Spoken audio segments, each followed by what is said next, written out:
Shalom, meus queridos e muito amados irmãos. Hoje estamos comemorando o sábado de Aleluia, ou seja, estamos comemorando que o nosso Redentor e Salvador, Ele morreu em nosso lugar. Ele morreu para nos tirar a condenação da morte, ou seja, nós estávamos condenados, nós estávamos no corredor da morte e Ele veio para anular a sentença que estava contra nós. Mas dentro desse aspecto, houve várias, vamos dizer assim, situações que nós temos que compreender como que se procedeu a morte de Jesus. Nós podemos começar com o primeiro tópico, a prisão ilegal de Jesus. Ele foi preso na calada da noite, sem acusação e sem evidência de crime, na véspera de um feriado judaico, a Páscoa.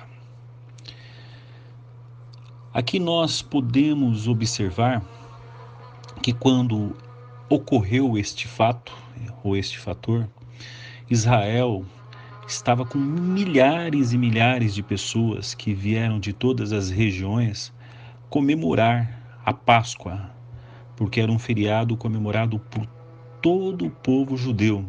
Então eles vinham de todos os lugares, de todas as províncias, justamente para comemorar esse feriado, essa celebração, essa uma das festas do povo hebreu que foi instituído quando eles saíram do Egito, aonde foi morto o Cordeiro Pascual, e ali foi determinado que esse cordeiro iria ser o cordeiro que iria substituir a morte dos primogênitos dos judeus.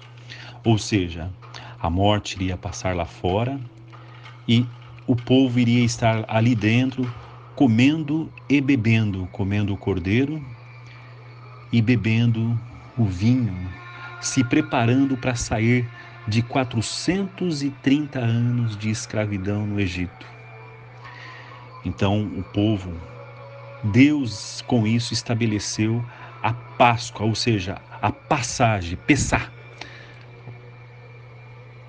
430 anos pela libertação de um povo escolhido de Deus. Quando Jesus terminou essa conversa com os seus discípulos, eu estou lendo Mateus 26, a partir do 1. Quando Jesus terminou essa conversa com os seus discípulos, disse: Como vocês sabem, a celebração da Páscoa começa dentro de 2 dias, e eu serei traído e crucificado. Naquele exato momento, os sacerdotes, principais e outros oficiais dos judeus estavam reunidos na residência de Caifás, o supremo sacerdote, para discutir meios de prender Jesus sem o povo saber e matá-lo. Mas não durante a celebração da Páscoa, concordaram eles, porque assim haveria uma revolta.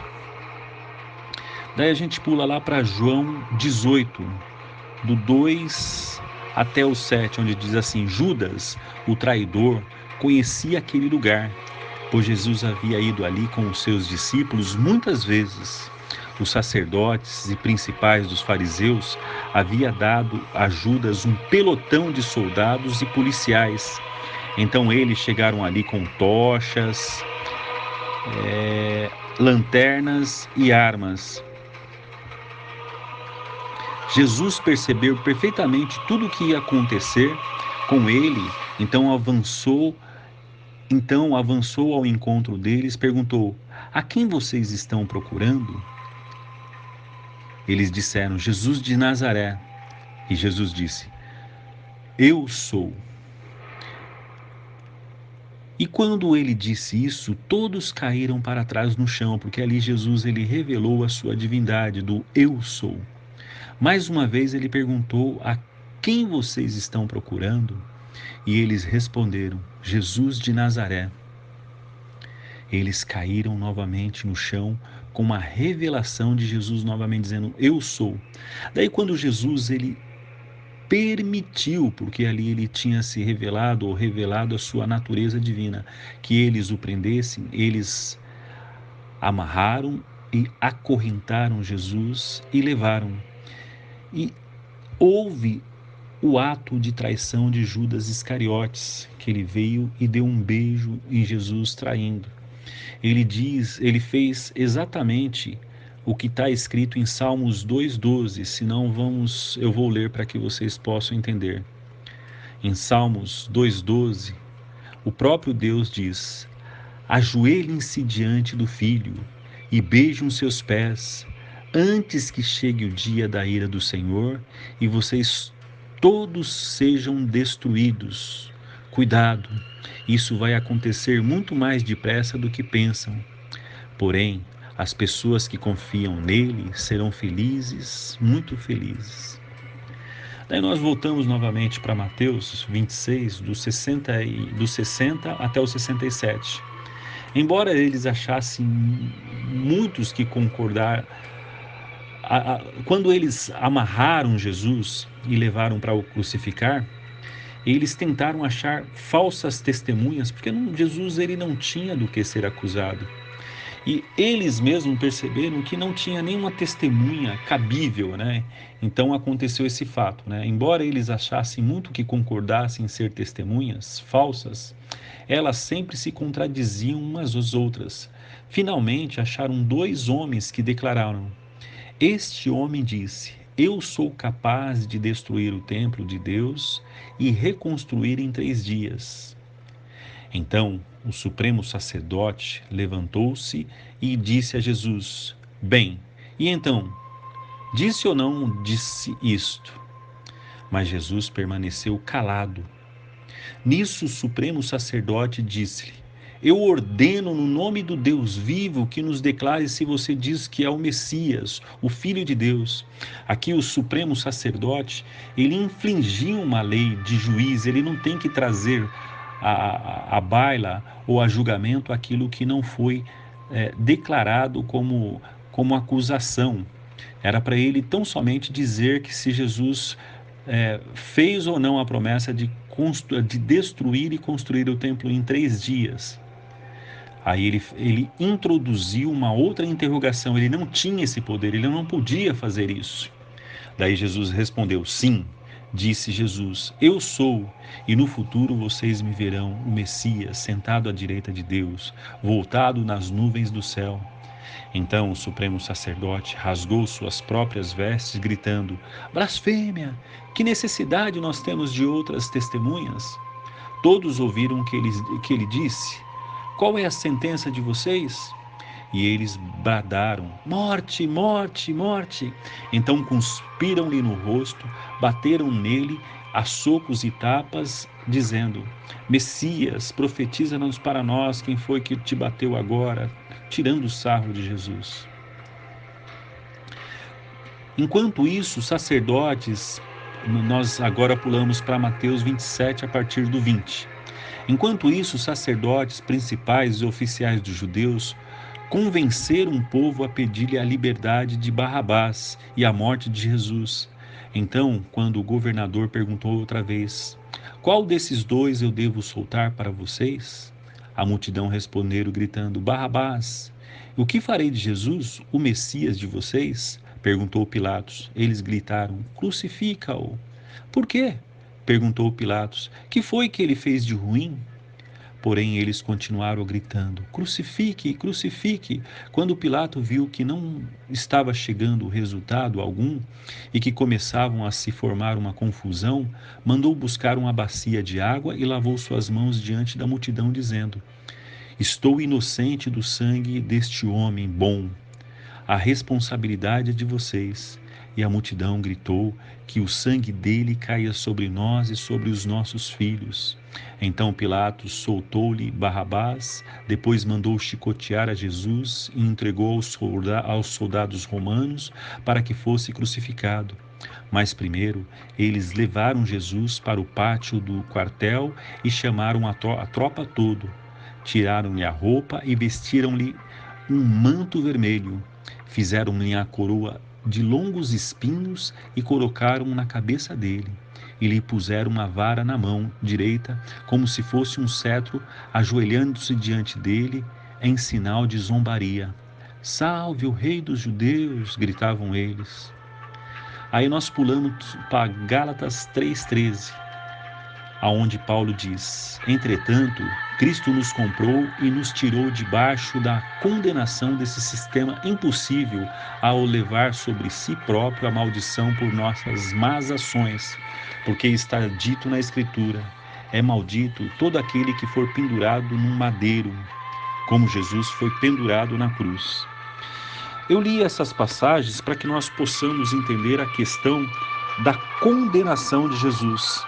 Jesus, ele foi condenado e ele morreu no nosso lugar, não por decreto ou vontade dos sacerdotes ou dos fariseus, mas pela vontade soberana de Deus. Isso se encontra lá em Isaías 53.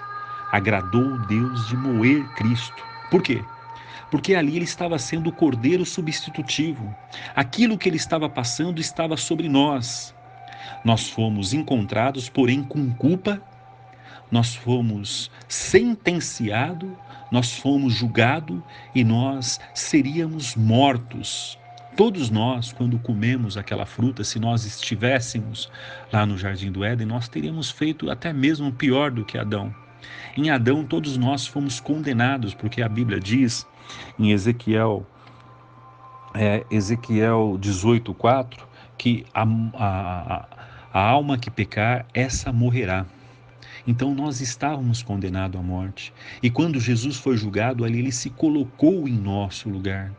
Ele morreu por mim e por você, porque nós estávamos no corredor da morte.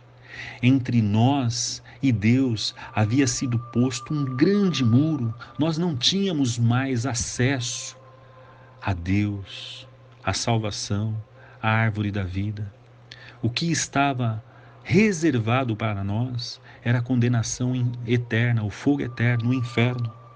Mas Jesus, numa prisão ilegal, na calada da noite, sem acusação, sem evidência de crime, na véspera de um feriado, houve um abuso de poder em amarrá-lo, em acorrentá-lo, e com uma turba de 70 soldados para prender um único homem, traído pelo seu com um beijo, foi levado ao sinédrio, tribunal à noite, onde não tinham a maioria, tribunal de juiz, para que possa haver uma condenação tinha que ter maioria, não, eles chamaram só aqueles que eram invejosos. E nem tinha acusadores, não tinha acusação nenhuma. Todos os acusadores de Jesus não eram pessoas idôneas, eram ladrões que tinham sido pagos para dizer mentira a respeito de Jesus. Conduzido por um sumo sacerdote deposto há mais de 20 anos, porque Anás ele não era mais sacerdote, quem era Caifás, que era sogro de Caifás, o Anás. Uma acusação de blasfêmia que Jesus não disse. Jesus falou, quando ele falou, dizes se tu és o Cristo, o Messias, Jesus falou assim, tu o disseste, e verás ele vindo em glória com poder e majestade. Então ele conduziu uma pergunta que ele não tinha, como juiz supremo, não tinha poder de fazer, ou seja, uma acusação falsa, num tribunal falso. Mandou Pilatos, e é muito interessante quando a gente vê a figura de Pilatos, governador, ele só podia julgar uma pessoa se esse havia cometido algum crime contra Roma. Jesus não havia feito crime nenhum. Daí eles acusaram para Pilatos, mas ele diz para não pagar tributo a César. Ao contrário, quando perguntaram para Jesus, é lícito pagar tributo a César? Jesus pegou uma dracma, mostrou essa moeda para eles e disse, de quem é essa imagem? Daí eles disseram, de César.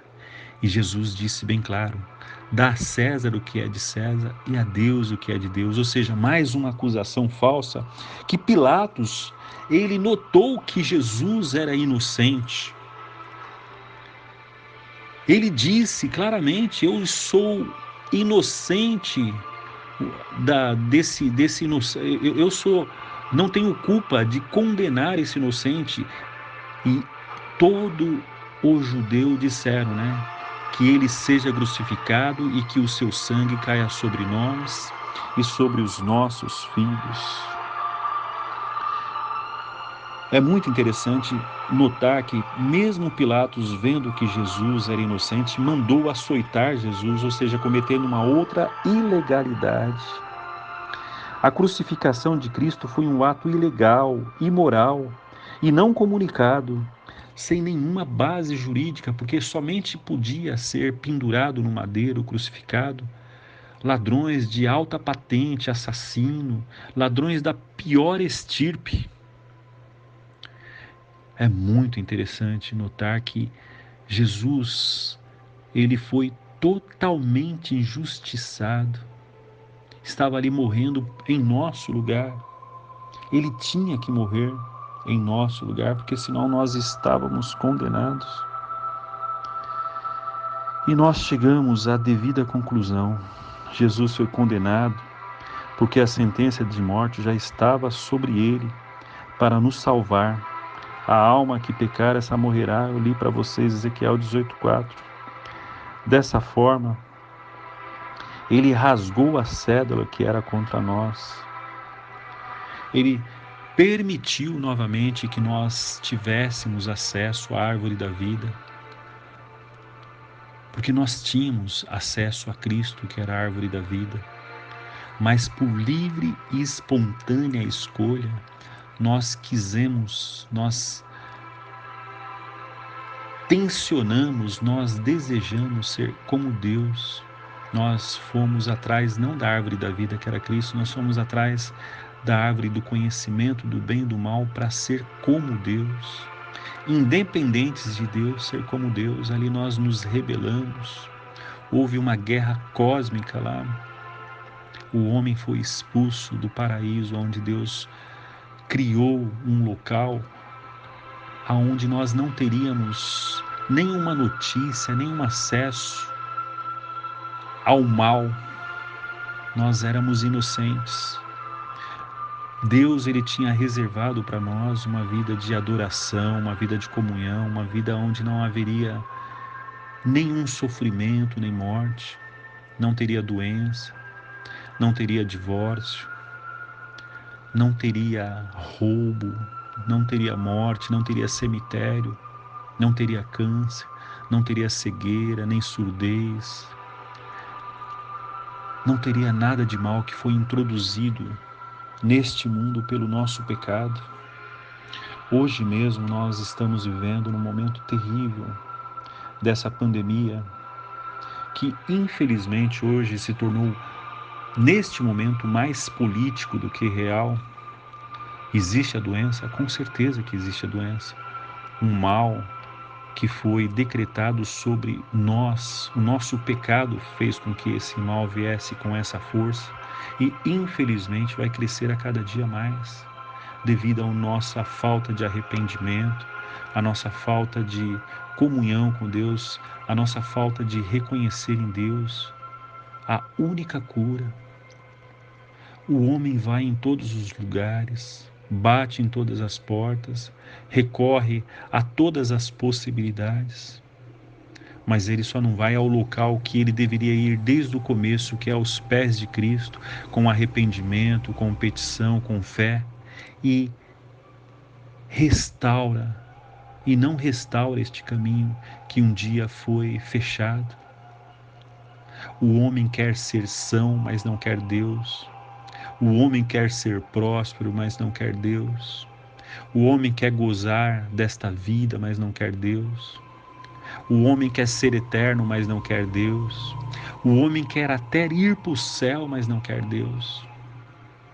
Meus amados, estamos vivendo num momento muito perigoso. Num momento onde guerras e rumores de guerras já têm se armado. Rússia está toda posicionada ali no norte da Ucrânia. Estados Unidos mandou os seus porta-aviões. China também vai entrar nessa guerra, vai ser Gog e Magog contra o resto do mundo.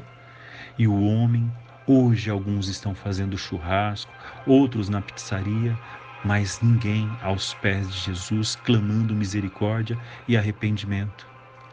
Que nós possamos, nesse exato momento, reconhecer a nossa fragilidade, a nossa miséria e a nossa desgraça e nos ajoelhar diante de Deus, pedindo perdão de todo o pecado que cometemos e possamos pedir para que Deus possa reservar arrependimento para nós, no poderoso nome de Jesus. Amém.